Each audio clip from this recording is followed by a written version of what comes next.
দীর্ঘ ১৬ বছর পর আজ অনুষ্ঠিত হতে যাচ্ছে কুমিল্লা দক্ষিণ জেলা বিএনপির সম্মেলন। নগরীর টাউন হল মাঠে সম্মেলন শুরু হবে বিকেল ৩টায়। এতে ভার্চুয়ালি প্রধান অতিথির বক্তব্য দেবেন বিএনপির ভারপ্রাপ্ত চেয়ারম্যান তারেক রহমান। প্রধান বক্তা হিসেবে থাকবেন দলের স্থায়ী কমিটির সদস্য সালাউদ্দিন আহমেদ। এ বিষয়ে আরও জানাতে যোগ দিচ্ছেন শাহনাজ বাবলু। বাবলু, ১৬ বছর পর এই যে সম্মেলনটি, নেতাকর্মীদের মধ্যে প্রতিক্রিয়া কেমন দেখছেন, আর কি বার্তা দেয়া হতে পারে দল থেকে?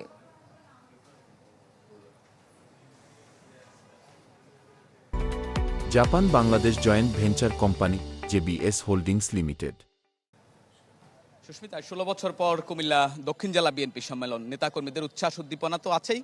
বলা যায় এইখানে আজকের বেলা ৩টায় কুমিল্লার নগরীর যে টাউন হল ময়দান, সেখানে এই সম্মেলন হবে। সেটি বিএনপির ভারপ্রাপ্ত চেয়ারম্যান তারেক রহমান ভার্চুয়ালি যুক্ত হবেন তিনি সেখানে। এছাড়া আজকের যেই সম্মেলন, সেটি বিএনপির স্থায়ী কমিটির সদস্য সালাউদ্দিন আহমদ তিনি প্রধান বক্তা হিসেবে বক্তব্য দিবেন। তো আমি যদি একটু দেখাই এখানে আজকের যে সম্মেলন, সেটি সম্মেলনকে কেন্দ্র করে এখানে প্রায় তাদের প্রস্তুতি শেষ। এখন শেষ পর্যায়ে বলা যায় নেতাকর্মী যারা বা কাউন্সিলর যারা রয়েছেন তাদেরকে হয়তো ১২টার পর এখানে টাউন হলের যেই গেট দিয়ে প্রবেশ করার অনুমতি দেওয়া হবে। এখানে সংশ্লিষ্ট যারা দায়িত্বে রয়েছেন তাদের সঙ্গে আমরা কথা বলেছি।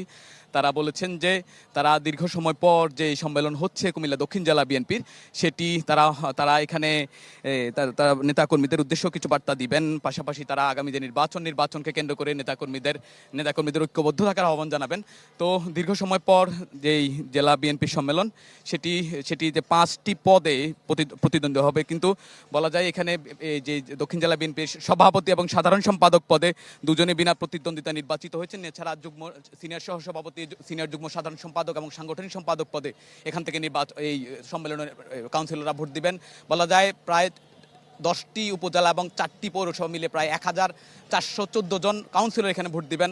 বলা যায় বিএনপি দীর্ঘদিন ধরে বলে আসছে যেটা দেশের মধ্যে গণতন্ত্র, পাশাপাশি দলের মধ্যে গণতন্ত্রের চর্চার মধ্য দিয়ে তারা আগামীর যে স্বপ্নের বাংলাদেশ বিনির্মাণের কথা বলছেন, সেটি তারা বাস্তবায়নে রূপ দিতে চান।